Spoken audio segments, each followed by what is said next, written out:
The soldier couldn't scream. His lungs had already stopped working. He clawed at his own throat, tearing skin from his neck with his fingernails, desperate for air that simply would not come. Around him, hundreds of men were doing the same thing, writhing in the mud, faces turning yellow, eyes bulging from their sockets. The date was April 22nd, 1915.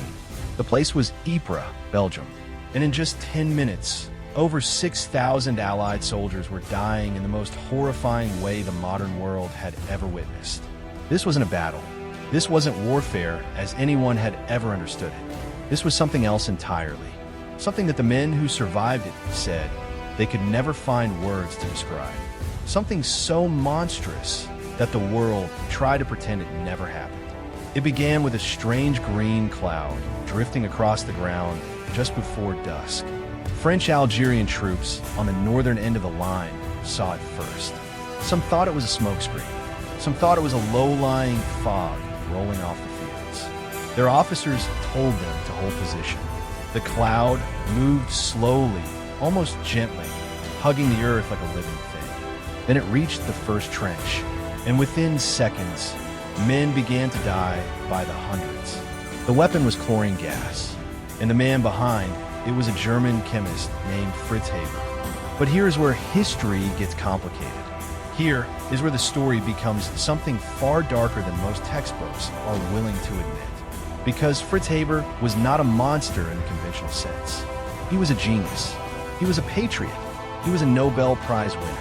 And the same mind that invented the process for feeding billions of people across the planet was the same mind that engineered the first weapon of mass destruction ever deployed in industrial warfare. Fritz Haber was born in Breslau in 1868, the son of a Jewish merchant. From his earliest years, he was consumed by chemistry, by the invisible architecture of the world, by the idea that science could solve any problem humanity faced. By 1909, he had done something truly extraordinary. He had found a way to pull nitrogen directly from the atmosphere and convert it into ammonia. This process, known as the Haber-Bosch process, made artificial fertilizer possible on a massive scale. It changed agriculture forever. Today, nearly half of all the nitrogen atoms inside your body came to be there because of Fritz Haber's discovery. He did not just feed a generation. He made the modern population of the Earth possible. But then the war came. In 1914, Germany went to war against most of Europe, and Fritz Haber offered himself entirely to the German war effort. He believed it was his duty. He believed that science in the service of the fatherland was the highest calling a man of his abilities could pursue. When the Western Front stalled in late 1914, grinding into the nightmare of trench warfare, Haber saw an opportunity. Artillery couldn't break the deadlock. Infantry charges were suicidal. But gas could move through the trenches like water through cracks in stone. Gas could kill what bullets could not reach. He proposed it directly to the German military command, not as a theoretical exercise, as a battle plan. And on April 22nd, 1915, at the Second Battle of Ypres, the plan was executed. 6,000 steel cylinders had been quietly buried along a 4-mile stretch of the German front line. Each cylinder was packed with liquid chlorine. When the wind finally shifted westward that evening, German soldiers turned the valves. 168 tons of chlorine gas released into the air in a single cloud. The greenish-yellow mass drifted silently toward the Allied lines. The French Algerian division broke almost immediately. They ran, and who could blame them? Nothing in their training had prepared them for this. Nothing in all of human military history had prepared anyone for this. The gas destroyed the fluid in the lungs, turning it to a thin, acidic liquid that essentially caused men to drown while standing upright in open air. Those who ran faster survived. Those who were slower, older, more burdened by equipment did not. But here's the first twist that history barely whispers. The attack should have been catastrophic enough to end the war right there. The Germans had created a 4-mile gap in the Allied line. There was almost nothing between the gas cloud and the Allied supply depots, headquarters, and strategic ports beyond. If the German infantry had advanced immediately and aggressively into that gap, Historians now believe the Western Front might have collapsed entirely in 1915. But the German commanders hesitated. They hadn't truly believed the weapon would work so well. They had not staged enough reserve troops to exploit the breakthrough. And so, the opportunity passed. The Allies scrambled to fill the gap. The war went on for 3 more years, and the gas went on with it. Within weeks, both sides were using chemical weapons. The British deployed their own chlorine at the Battle of Loos in September 1915. The French developed phosgene, which was even deadlier and harder to detect because it smelled only faintly of freshly cut hay. But it was the Germans who kept pushing further. Haber continued refining, experimenting, escalating. By 1917, his work had contributed directly to the development of mustard gas, the most feared chemical agent of the entire war. Mustard gas did not kill quickly. That was what made it so horrifying. It blinded. It blistered skin from the inside out. It caused wounds that lasted weeks, sometimes months. It filled the hospitals with men who were not dying fast enough to be replaced on the line, stretching medical resources to the breaking point.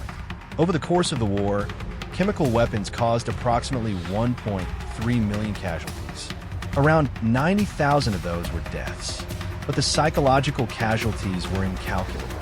The mere rumor of a gas attack could paralyze a regiment. Men slept in their gas masks.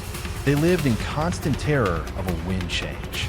A generation of soldiers came home with lungs that never fully recovered, eyes that wept for the rest of their shortened lives, nervous systems quietly destroyed by exposures their doctors could not yet understand. And now for the detail that most documentaries leave out entirely.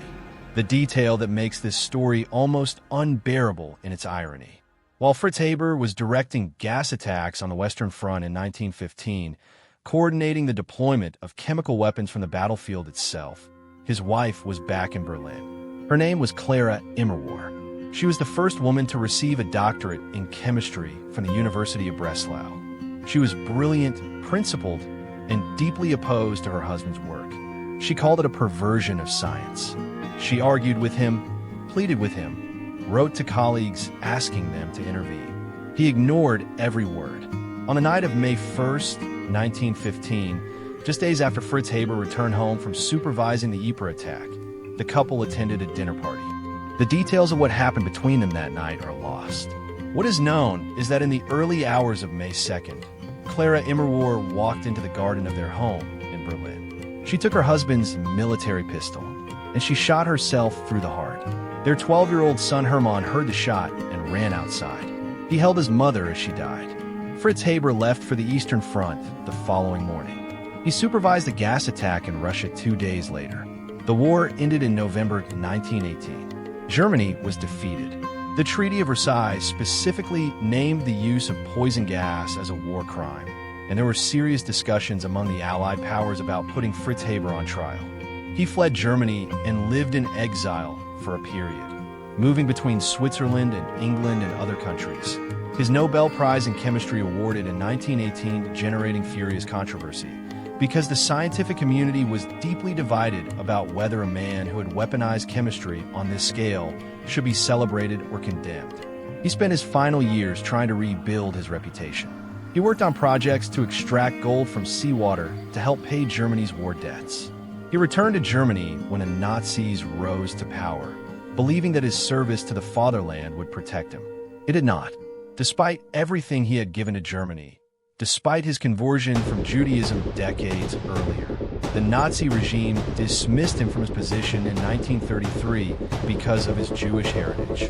He died of heart failure in Basel, Switzerland, in January 1934, alone, exiled, stripped of everything. But the darkest chapter of Fritz Haber's legacy was still to come. The chemical processes he developed, the industrial techniques for handling and deploying toxic gases at scale, were later refined and expanded by the Nazi regime he had naively tried to serve. The pesticide Zyklon A, which grew out of research his institute had conducted, was modified into Zyklon B. And Zyklon B became the gas used in the extermination camps of the Holocaust.